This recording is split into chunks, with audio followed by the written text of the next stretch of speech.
What's up, y'all? It's your girl QueensteezTV, and I am back with another video. So y'all already know P Valley has come back on this week. We got a little break last week, so y'all make sure y'all go check out the videos that I posted from last week. But let's get into episode 7 titled Jackson. Y'all, I am really enjoying P Valley this season, y'all. It has been so amazing. Like, they've been literally touching on everything, and I mean, it's just giving the girls and the boys what they need. So if you want to know my thoughts on this episode and everything else in between, make sure you stay tuned for the rest of the video. Also, make sure you hit that like button. Hit it right now, okay? Because y'all already know y'all like the video. Hit the like button. And also, if you haven't subscribed to my channel, make sure you hit that subscribe. And I will see you guys in the video. Bye.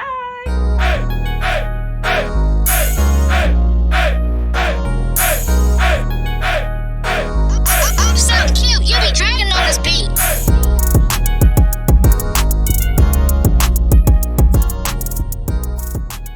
So y'all, the episode opened right up with my girl, Miss Ernestine, showing them how they get down at Ernestine Shake Joint. So she is just up there, you know, singing the blues down in the Mississippi. So y'all, Loretta Devine is really doing such an amazing job at this. I mean, she's amazing at every role, but I really like when she sings and stuff like that. So y'all, we open up with Miss Ernestine, you know, doing her thing up in her club, okay? Ernestine's juke joint. So this just takes us through all of the years, basically showing us the history of the Pink. This is the first time that we get a glimpse of Uncle Cliff's mom. And also, was I the only one who caught, was this an accident? But why was I calling him Uncle Clifford as a child? So I didn't know if that was like something they didn't mean to do, or I don't know. So tell me what y'all think down below. But yeah, so this is the first glimpse we get of his mom. So of course we already know that grandmother, yo, I love when Uncle Cliff say grandmother Ernestine. Yo, yo, so we already know that grandmother has the Rona. So we know that she is not at Ernestine's juke joint. So she's having a flashback. But while she's having this flashback, she kind of comes back to reality. And then the next thing we know, we see Cliff's mom calling her home. So y'all know what the old folks say, when your time is near, they say you start seeing old relatives who have already passed on, and they be calling you towards the light.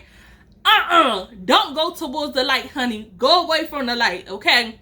So grandmother lets Cliff's mom know, I'm not ready to come to the light. So she is trying to, you know, entice grandmother. She's saying, grandmother, ma, well, this is her mother. This is Uncle Cliff's grandmother. But she's saying, ma, come on to the light. I got you. I got a drink waiting for you up at the pearly gate.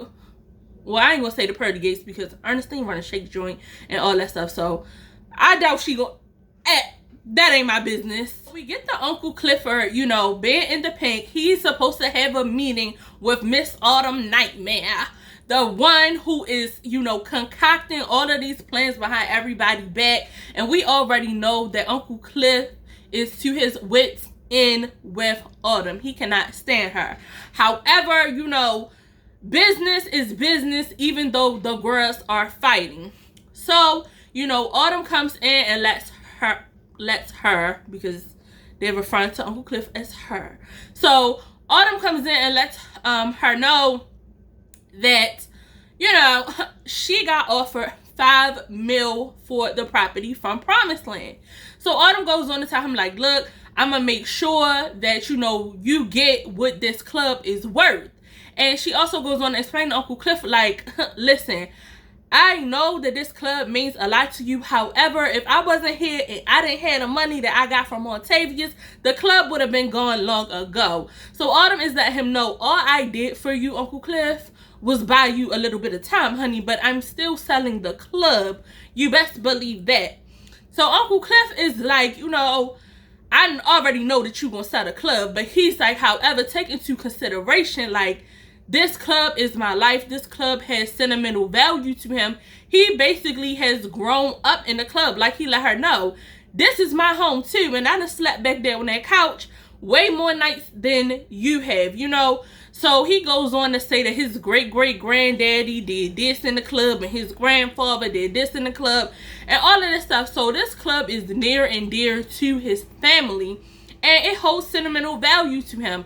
So of course we know that, you know, he is upset about the selling of the club, but also when he heard the millies, he was like, hold up, come about them ducats, girl.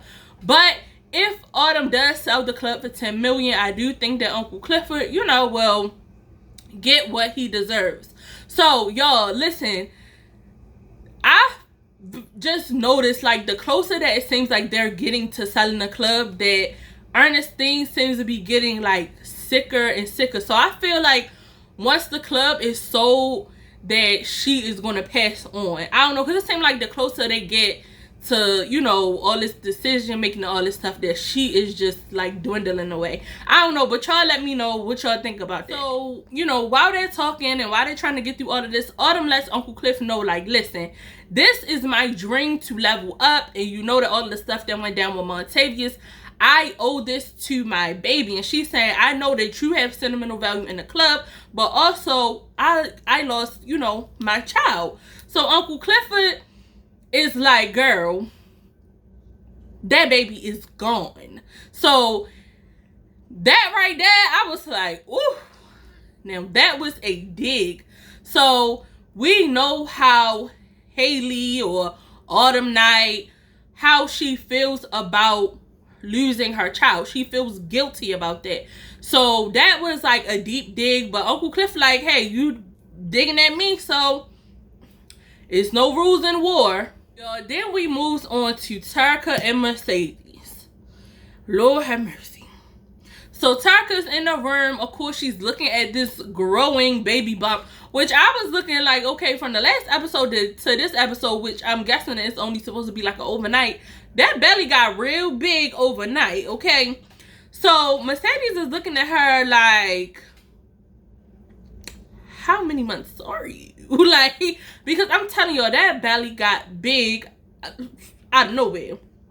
So those two are still going through all the things that they're going through. And Tarka, you know, was kind of telling her like, look, I got a craving, you know, I'm ready to be a mother and all of this stuff. And Mercedes is just like, listen, you have a decision to make. Like, Tarka's only 14 years old and she's pregnant. So these are grown woman decisions that you're making at this tender age of 14. But also, when you out here doing grown folks things, guess what? You're going to have to grow up and make some grown lady decisions. So, y'all, Mercedes already, you know, she was just being sneaky. Told Tarka she was taking her out to get her ice cream, but really, they were heading to Jackson. So, the next thing flashes to a little Murda on the couch, and he is whimpering. So, we know that he is still very upset about what happened to Big Teak. All of this stuff is very, very fresh. However, his grandmother, your grandmother gets me every time. So, y'all, he hears grandmother coughing and doing all of this. So, he goes upstairs to Miss Ernestine to make sure that she's okay. So, what I really like about this episode is we got to see a very tender and nurturing side of Lord Murda. So we know that guys are always trying to be so hard. He's trying to keep up this image of being a tough guy, being a rapper and all of this stuff. But we really get to see his nurturing side. So he's taking care of Miss Ernestine. But y'all, she is just talking about some, is this Isaac Hayes in the room? I'm like, not Isaac Hayes. She is definitely losing her marbles during this episode. So he let her know, like, look, it's Lord Murda, you know, I'm here to take care of you. So, y'all, he cooks her this nice pork chop dinner, smothered pork chops, what they had, greens, and he baked a peach cobbler and sweet potatoes, all this stuff. So I'm like, let me find out Lord Murda can cook, Lord Murda can throw down. I'm curious to know more about his story because, like, you coming off like you hard, but I feel like he really comes from a good home, possibly, maybe. Like, that's just what I'm getting from him, because he is actually a really, really good person that's just kind of caught up in, you know, a decision that he really doesn't want to make. But back to grandmother, y'all. So grandmother's talking to him and saying, oh, listen, she lets him know, like, listen, I smell death, okay? She was like, the other night when you came here, all that blood on you, I smelled death on you. Now, y'all, the writing in this is so amazing. I don't know if any of y'all have, like, blind family members, but it's always, like, blind family members is always saying some stuff to where you be like, are you really blind? Like, are you really blind, yo? Because what? So that part really made me chuckle, because, listen, side note, my cousin, Uncle Brute, y'all, they say this man is blind, and he been blind for many, many years in both eyes, but I swear, whenever you come around, he know exactly who you are, what you got on, and he be saying stuff the way you be like, are you really blind? Because how you know all this? He be like, yeah, I know that's you. I know that. Yo, my cousin named Cakes. So what he was like, Cakes, I know that shit big ass standing in front of me. And I was like, yo, how do you know who in front of you? I'm like, it's 50 people in here. How you know who in front of you? I don't know, y'all, but I thought that was very comical, because I was like, yo, no, like, real talk. Older people that's blind make you really be like, yo, is you really blind? Because they be playing a whole lot of games. So, y'all, the next scene goes to Keyshawn, the kids, and Dirk. I'm so sick of seeing Dirk. Like, girl, Keyshawn, you need to step up. I'm tired of seeing Dirk. Handle your businesses. But no, so they in a grocery store, and, you know, he is just being Dirk, doing the most. So Keyshawn sees Autumn peek her head around the aisle. So she says something like, oh, I need to go get some makeup for you know what, because he has blacked her eye. Her whole eye, her face is tore up for where he decided to sucker punch her in the face from the last episode. So she is able to go, you know, sneak into the other aisle with Autumn, and she's like, look, why you ain't do what you were supposed to do? Autumn is like, look, I gave you the blicky for you to handle your business, and you have not done it yet. So she's telling her, like, look, time is running out. You need to do it, and you need to protect yourself and your children. I gave it to you for a reason. Of course, while they talking, they really can't get into nothing, because what? The kids start screaming, and Dirk is yelling in the middle of the grocery store, Keyshawn! Is it just me, y'all? Because I was just like, that was so random for the baby to start screaming like that. So I feel like Dirk probably pinched the baby or did something, because he just gives me just really evil and devious, and that he the type of guy that would do shit like that. Because it was no, why would the baby just randomly start screaming every time the kids is with you? Like, I'm done with him. I'm so done with him. If she don't do it, I'ma do it. I'ma bake him a cake. She need to bake him a cake, and soon. After meeting with Autumn, Uncle Clifford makes his way home. He's calling around for little Murda and grandmother, and the house is dead silent. So y'all know he is very, very dramatic. So he gonna running through the house like, y'all thought the Chuck E. Lisa strangler got y'all, but actually, you know, little Murda's good food done put Grandma Ernestine to sleep. So he is like, look, Cliff, I did everything you asked me to do. I cooked for her. You know, I checked her sugar. I did everything that you told me. Like, relax. He's like, matter of fact, I cooked. Let me get you a plate. So they sit down and they start talking. And y'all, him and Uncle Cliff, like, their relationship it's so cute. But it's just like, yo, just come on out. Like, it's just be too much. So he told him, like, yeah. Something, I forgot what he said, but he ended up calling him Lil Homicide. So I was laughing. I was like, not Lil Homicide. First he Uncle Murda, and then it's Lil Homicide.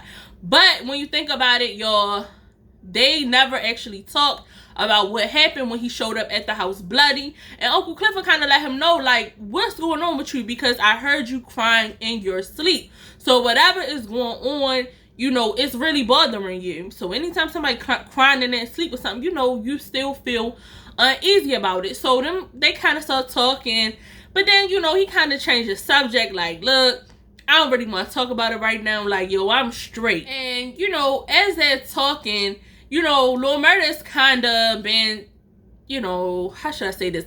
Kind of like telling Uncle Clifford, like, you know, you the type of person that look like you always got it together. And Uncle Clifford is like, no, I don't always got it together. But, you know, what they say, heavy is the head that wears the crown. So, those two are actually, I feel like they really do care about each other. But also, I feel like a lot of their relationship is kind of like trauma bonding.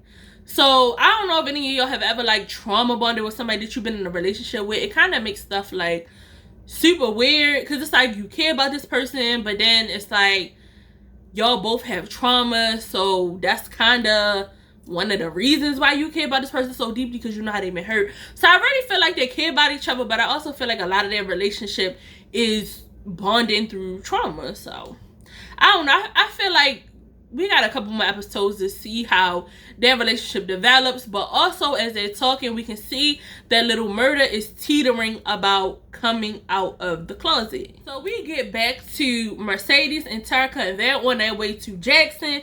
So while they riding, Tarka figures out that, hold up, we ain't going to get ice cream, are we? And Mercedes is like, no, we're not. We're going to the clinic, okay? So when the episode come on, Miss Tarka is up here singing Meg and Cardi. It's some in this house, certified freak, 7 days a week, wet, Miss Girl, you 14, you pregnant, what are you doing singing it?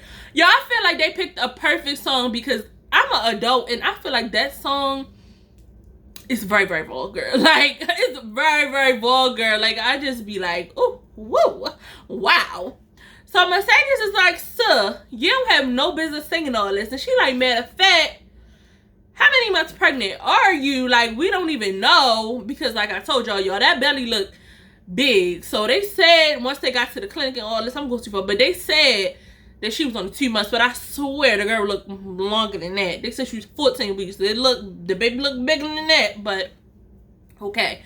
So while they're driving or whatever, Tarka tells her to pull over. So Mercedes is thinking that she wants her to pull over because she don't want to go to Jackson, which Mercedes is like, we're going to Jackson. So she's like, no, pull over. Really, she just had a little, what is it, motion sickness? What is it, morning sickness? I don't know, y'all. Morning sickness, motion sickness. So she ends up getting out of the car. She vomits. Mercedes is like, look, you have a decision to make, but however, whatever decision you decide to make, you still need to go to the clinic to see what's up. So she's like, wait, you taking me to get an abortion? She's like, I mean, that's an option.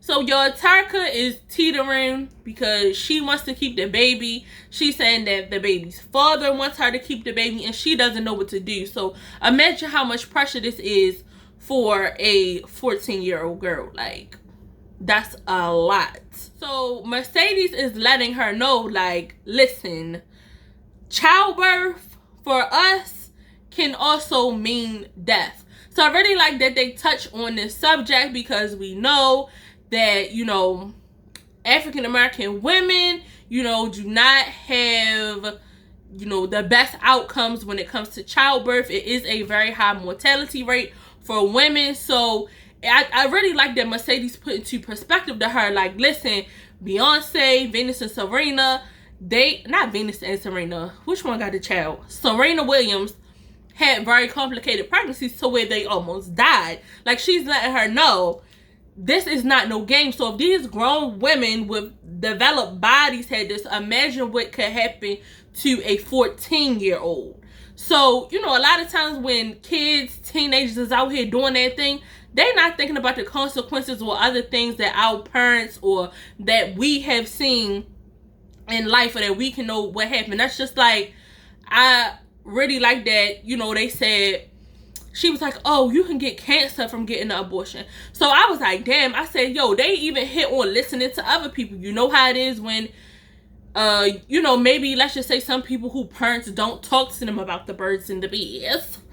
And they go around listening to their friends. And then, look, you get misinformation and people telling you dumb stuff like that. Like, you know, so I think it was just really touching on what the struggles a young girl goes through, a young parent, and even Mercedes. Mercedes is only 30 years old.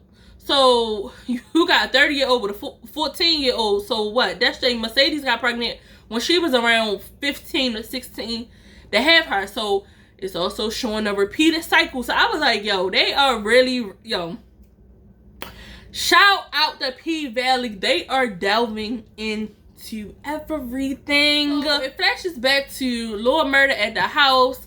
And y'all know he is just going through the motions this entire episode. But his phone is being blown up. Finally, Woody gets in contact with him. His mentions are going crazy. This feature that he got with Tina Snow has been blowing up. So, Woody hit him up like, look, yo, we got tour dates we ain't finished. Like, we got stuff to do. What are you doing? Where you at? You not answering the phone. Like, yo, we got money to make. So, y'all already know that's not his concern. We know Woody runs the funeral home. So, he's like, yo, what's up with Teak, man? He like, who gonna do security for me? So that let me know, y'all, his heart is really, really aching for Big Teak. And that's gonna be hard for him going out on the road because, you know, they shared so many moments while they was out on the road. But Woody is like, man, you know, he ain't got no family. Nobody came to claim his body, which is really sad. And it also shows us how he was feeling. Like, he felt like he had nobody, and now that we see that he has passed along, it's nobody there to claim him. So Lord Murda is like, nah, man, don't even worry about that. He was like, we gonna get him laid out like a king. Y'all know how black people do for funerals. For all y'all, and that's another thing, for all y'all to be in the comments talking about what's a funeral, what's a funeral? A funeral, okay? It's a funeral. Y'all know how black people do for funerals, so I don't believe that they want to do anything less than send Big Teak away the proper way. After he gets off his phone call, he hears all of this noise upstairs, so he run upstairs because he thinking that something is wrong, but really Uncle Clifford is getting him some fashions. Yo, when I tell y'all, I've been loving Uncle Clifford's fashions this entire season. I've been loving the fashions. So we get to see his big chest and his room for all his fashions. So Lord Murda is like, dang, you up here making all this noise after what something had happened to you. So y'all know they start flirting more like they always do. So they kind of, you know, delve into deep conversation where Murda is like, oh, dang, I thought I would never see your room, you know. And Cliff is like, you know, the worthy can come in. And Lord Murda, he like, yo, you already in here, like, so stop playing around. You know I got love for you. And y'all know how that is when you want to be mad at somebody, but you really just can't be mad at them because you just care for them so much. So y'all, they talking and joking, and Uncle Clifford makes a joke about Cisco, and Lord Murda is like, who is Cisco? But y'all know he's being facetious. He know who Cisco is. And y'all know they just joking around. The next thing they know, they hear the door open. So I thought somebody came in the house because y'all know down in the South, they be leaving their doors open. Anybody can just walk in their house. That's just how they get down there. But really, grandmother done ran away. Grandmother has eloped. So they running around the house looking for her. They like, where's she at?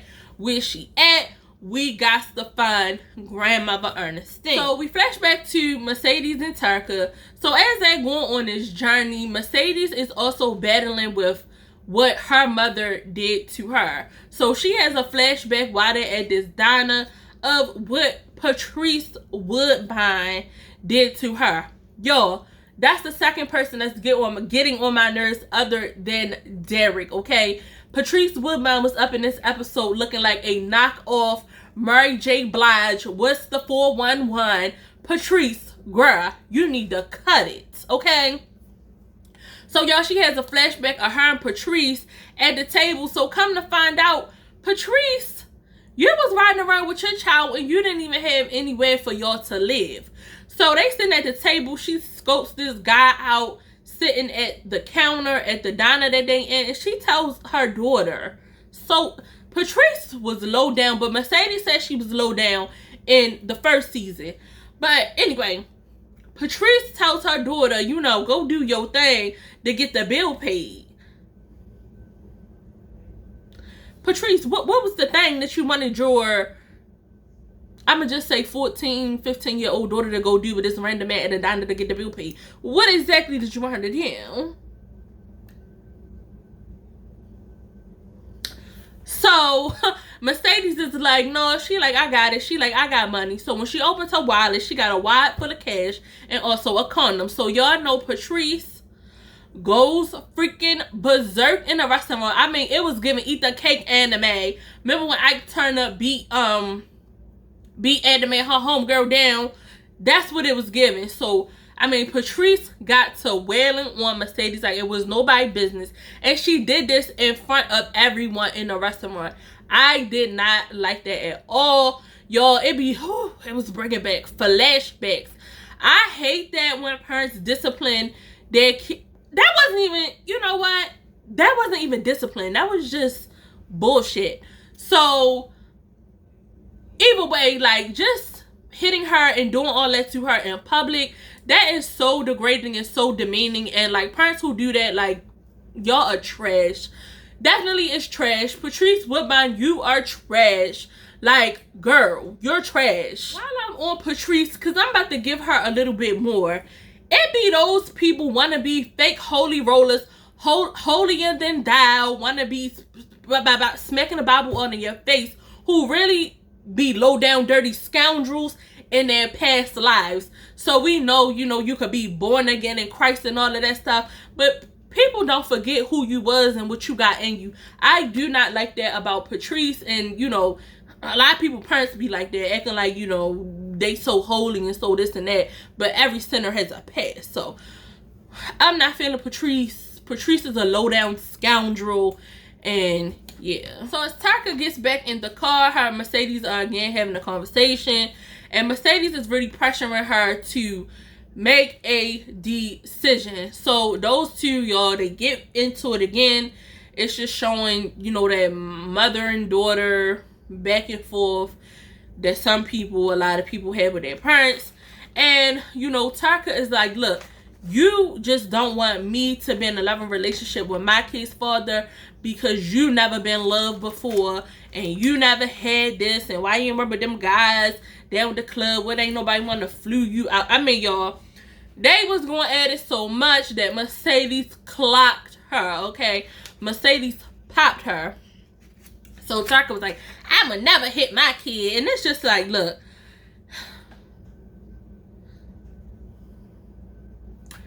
you what they say, you smelling yourself, Tarka. You smelling yourself, all right? Cool it, okay? Cool it. So, y'all, it goes back to Cliff and Lord Murda looking for grandmother. So they see traces of her down by the riverside. Down by the riverside. Oh, down by the riverside. I'm like, I know she ain't finna get into the water. Tell me if I'm wrong, but y'all, I don't know. Ain't it something to be like, you know, when people get ready past, they be drawn to the water? I don't know. I know some older people that follow me and stuff like that. So let me know, y'all, because I'm gonna have to ask. Like, I'm gonna have to ask my grandmother something. But I could have swore I've heard that some of the people be drawn to like water, or maybe it was like water spirits. I don't know. So tell me that. But anyway, y'all, she is hallucinating. She want to get in the river, and they like, not the day, sweetheart. No. So, y'all, they have grandma down by the riverbank, and she is not looking good. The Rona is really, really getting to her. So, we see her. We see that her fingertips and turn blue, and it is like, no. She can no longer stay home. She needs to go to the hospital. So, again, y'all, I really like this part because I feel like they're playing. Well, you know how a lot of older people don't like going to the hospital? And I mean, they got every reason not to, because for, you know, a great deal of time, and especially in the South, and I mean, really still today, we was used as test dummies, or people go to the hospital. Like, even today, I see some patients, and they'll be like, you know, I don't like coming to this hospital because my mother died, or my sister or brother died in this hospital, so I always been scared to come to the hospital because I've had so many people go in but never come out. So, I mean, people got every right to be afraid of the hospital, but I don't know. That's why I feel like representation matters, you know, so keep that in mind. But, you know, crunch time has come, and Ernestine cannot stay home anymore. They've been trying to do their best to manage it, but she's turning blue. Her fingertips is turning blue. They are in crunch time. She is very critical. We got to get grandmother to the hospital.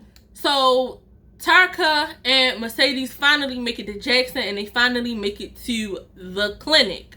So of course, when they get to the clinic, everybody is out there with their picket signs and picket lines. So y'all, they out there protesting. Y'all know how it be outside of the Planned Parenthoods and all this stuff. Well, I'm saying y'all know. I don't know because I ain't never been in there, but I'm saying I know because when I be driving home from work and I have passed like a couple Planned Parenthoods, not that this was a Planned Parenthood day, but anyway, them people really be outside all day in the heat and all that stuff, out there with Jesus loves you, this I know signs. So I was like, oh my goodness, the amount of people that was out there when Tarka and them was going in, I was like, wow, this would be really overwhelming for somebody that I already know is probably feeling a certain type of way about even making this decision to begin with. And then you got all these people out there shouting all this stuff at you. So just imagine how intimidating that was for a 14-year-old. And I also feel like that took Mercedes back to, she never had a choice. Patrice made her have their baby. So of course, as Mercedes is walking Tarka in, she looks back, and even though we know Patrice is not there, she sees Patrice in the crowd. However, she turns around and they just keep trucking on. And in light of everything that's going on right now with Roe versus Wade, I really like how they put this in. But y'all, that stuff really do go on. Them people do be outside like that. Like, and Mercedes says something, you know, that was very crucial, critical, I don't know. When she said people are pro-lifers until the baby get here. And we all see that on CNN, and people be saying all this stuff, that when the baby get here, you need assistance and you need help. They be like, oh, you should be able to take care of your own baby. So I really like that Mercedes said that, because, you know, people be like, I'm going to help you, I'm going to do this for you, I'm going to do that for you. Then when the baby get here, you be on your own. Okay, that was the same thing that she was trying to explain to her. Like, you know, yeah, your baby daddy, y'all is only 14. He's talking about he want the baby and he gonna go get a part-time job and he gonna go do this and go do that. Like they say, it's mommy's baby, daddy's maybe. The daddy can pick up and leave whenever he want. But honey, you gonna have to take care of that child. And that goes out to all you young girls that follow me too, okay? So after they go to the visit, and the doctor lets Tarka know, you are in crunch time. You need to make a decision like tomorrow, okay? So she's like, look, you almost a little bit too far along for us to do anything. If you wanted to do anything as far as termination, she's like, so, you know, y'all got some time to think about it. I technically got to give you 24 hours to think about it, and cool. So her and Mercedes are back at the whole, it was a motel. They back at the motel, you know, chilling with their feet in the pool or whatever. And, you know, they're just talking. So while they sitting there swinging, this creepy looking guy comes looking at her. And Mercedes was like, keep it moving, R. Kelly. Y'all, that was another thing that I found that made me like chuckle a little bit. Because, you know, growing up, I've seen my mom, aunts plenty of times, you know, while we out telling people like, keep it moving, they only a child, don't even look over here. And so I really like that they put that part in there, because a lot of guys they be knowing girls is children. Now granted, some people might be like, oh, now girls look too grown. She having a t-shirt and jeans, nothing looking grown about it. It's just a lot of predatory guys out here. So I like how, you know, they was like, keep it moving, because I still do that with my nieces too. What are you looking at? Bye. They're kids. Bye. No, y'all. But yeah, while they at the pool, she let her know it's this girl there. She got her about 4 or 5 kids, and she like, look, look over there. That's gonna be your reality. So whatever decision you make, you better take a good look around you, boo, because this is gonna be your life. So Tarka is like, well, you know, I can just have had a baby grandmother watching. She like, do not call Patrice. Tarka's Patrice. Mercedes, you is the grandmother, boo. So Mercedes is like, damn, I'm getting ready to be a 30-year-old grandmother. And she is not feeling that one bit. But at 30, I wouldn't be feeling that either. Like, by the time we get back, Cliff and Lord Murda are loading Grandma Ernestine into the ambo. So she is saying, I don't want to go. I do not want to go. I don't want to go. Because we know that 9 times out of 10, Grandma Ernestine may not make it back. And Cliff is really, really, really beating himself up about this decision. But also, that was the harsh reality for a lot of people in the thick of COVID. A lot of people went into hospitals and did not make it back. So we understand. And when Lord Murda told him, say your goodbyes to her, that I think that really made it set in to Cliff that Grandma may not return. And also, you got to keep into consideration during this time, like when we were just beginning COVID, families were not allowed in hospitals. So your family member was basically going through all that stuff alone. So we know that she's already having flashbacks. We know she's already seeing her daughter call her towards the light. So I do not think that this is going to be good for Grandma Ernestine, her going into the hospital. I think she's going to decline really rapidly once she goes in. And I know that Cliff is going to take that hard. And I also think that that's going to bring more trauma bonding between Cliff and Lord Murda. So we go back to the hotel room where Mercedes and Tarka are again. They going back and forth. And Mercedes just keeps fussing at her and fussing at her and fussing at her. So when she went to go lock herself into the bathroom, and when Mercedes looks into the mirror, who does she see? Patrice Woodbine. So I think that when she looked in the mirror, she saw Patrice. That kind of made her snap back into reality to be like, look, don't do the same thing to your daughter that your mother did to you. So while her and Tarka are fussing, Tarka's let her know, like, look, you ain't never been a mother to me. You have never been there for me. You just gave me up and all that stuff. And Mercedes is just keeps on pleading her case with her. She's like, look, Cortez, Shell, my mother, the judge, all of these people were involved. Don't think for 1 second that, you know, I wanted to give you to them. And she's also like, you know, I did consider, you know, terminating you, but also I didn't have a choice. My mother forced me to have you. She's like, you know, I don't regret it, not one bit. But, you know, I've tried to give you my all when I could. So when she was saying it, it kind of made me think of this reference. I think it was from T.D. Jakes. And it was a sermon that he was preaching where he was saying that sometimes, you know, we may look at our parents and their faults or think what they could have did or what they should have did and this and that. And sometimes they've given us all they had. So I think the reference he kind of used was, you know, a full glass, but, you know, you may have wanted a full glass, but let's just say your parent only had a half a glass and they gave you everything that they had, but all they had was a half a glass. So you can't demand more from someone when they did not have more to give you and they gave you everything that they had.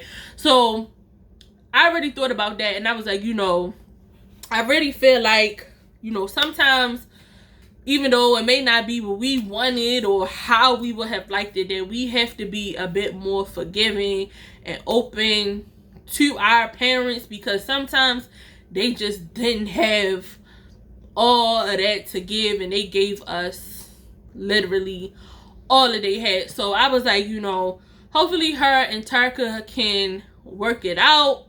But y'all, they have just been having this little back and forth, but fingers crossed for them. So it flashes back to Uncle Clifford, and he is beating himself up about having to call the ambulance for grandma and putting her in the hospital. He is in the shower, y'all. He is crying, he's bawling, and when he gets out, he's just getting ready to go mope in his bed.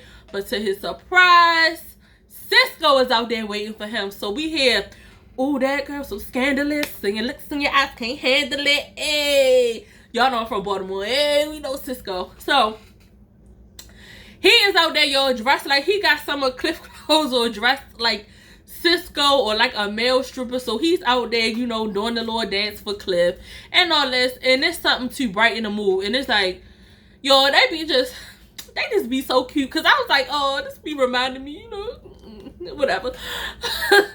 But it just really lighten the mood. So, you know, they sit there, they having a jolly good time. Then they, you know, fall into the bed and just bliss. And the next thing I know, I hear my song. If I didn't ride blaze on curve, would you still love me? If I didn't, would you still love me? Love me. I wanna be with you. Hey. Yo, that's my song. I'm sitting there.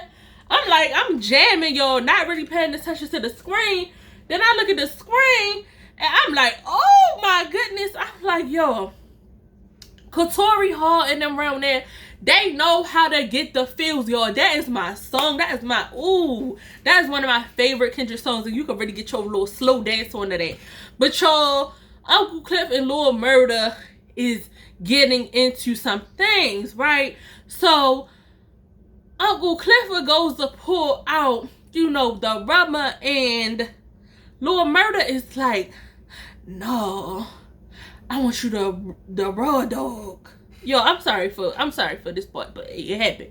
So I was like, what? And I was laughing. I was kind of laughing because you know, in a relationship, you know, people be like, oh, that's when they really mess with you like that. When they be like, no, we don't need to use, it's just me and you, we don't need to use that. So I was laughing. I was like, yo, whoever did the writing for this show, it is freaking hilarious, because it is like literally just like real life.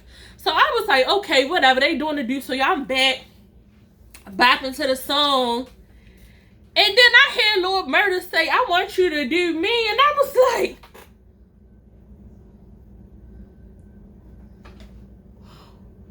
what did I just hear? And then Lord Murda is like, fill me up. That was the wrong song. I know I shouldn't have. Why did I sing that song? But anyway, whatever, y'all. Lord Murda turned it into Lil Debbie, and I was like, Lord have mercy. He done turned into a Twinkie. So y'all, that was that with that part. I was like, they are not holding anything back with this episode, y'all. With the whole season, not just the episode, but they ain't holding nothing back.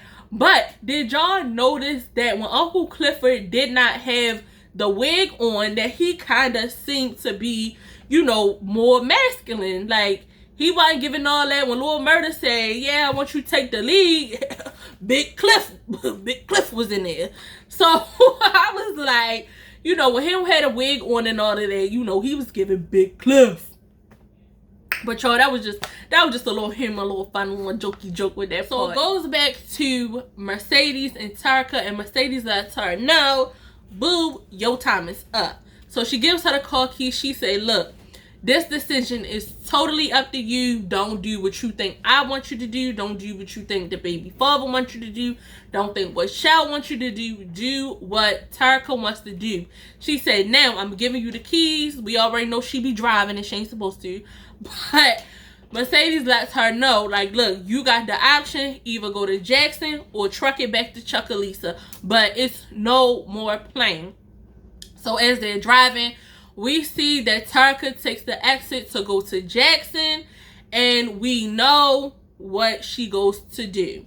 So the next thing we see is them back in Chuckalisa. She's chilling on the couch with Mercedes. She got her little heating pad on to let us know that she did go through with the termination. And of course, every time you feel like maybe things, are okay, who pops up on the thing?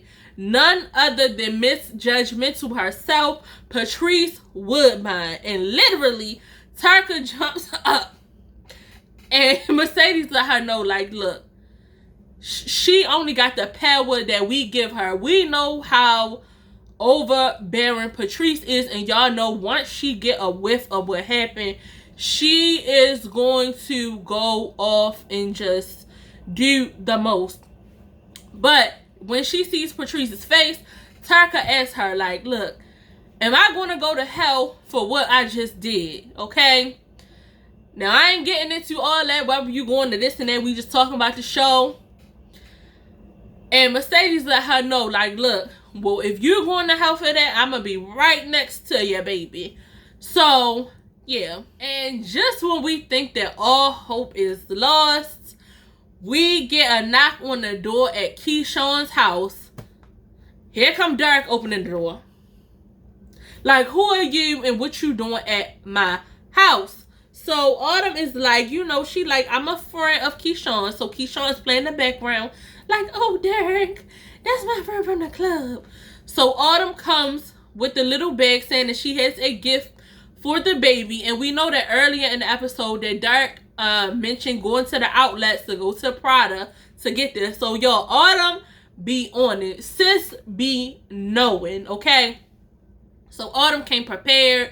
He ended up letting her in the house. But I'm just like, I'm sick of seeing Derek. He's just so domineering and just doing the most and just all up in her grill. So the two ladies are in there talking. She asked Keyshawn, can she hold her baby? Because we know that Autumn is missing her baby. Like, despite all the stuff that she's doing, all the stuff that people may think she's underhanded, she is still a mother and she is missing it. However, Autumn is very crafty, so she starts telling a story. The story that she's telling is her story. And her story can be used as a cautionary tale. And also she's letting Keyshawn know her and Keyshawn are one and the same. She is letting her know, like, look, if you don't take care of Derek, time is going to run out like time did for me. And she's letting her know, I took too long to do what I had to do, that my child was lost in the process. And now they ain't all that mess with Montavious, him coming down there and all that. So she's letting her know, like, look, I gave you the tools, but when you ready, when you really ready, call me back and we are going to finish this. So she gave her a phone and we know she already got the toolie. I hope that Derek doesn't find the phone, and I hope that she didn't leave the gun under the seat. Under the couch cushion, because that could end real bad. One of the kids could get a hold of it. Derek could get a hold of it. It's just like, it's still so much going on. And we know that one of the previous episodes was called The White Knight, but I really like that Autumn is actually coming back to try to save Keyshawn. She's coming back to be her White Knight. This may be her redemption for all the stuff that Autumn has done. But y'all, I really hope that Autumn doesn't get caught, because remember that the sheriff has her ID. He got the missing poster from her. Montavious is missing. And remember, he talked to the sheriff. So, like, they might be looking for Montavious, and they know that he was circling around the pink. Y'all, it's so much stuff. It's so much stuff that literally could happen. I just don't know. Make sure that y'all drop down in the comments and let me know what y'all think is going to go down in the next episode. In the next episode, I feel like, somebody is going to come collect, okay?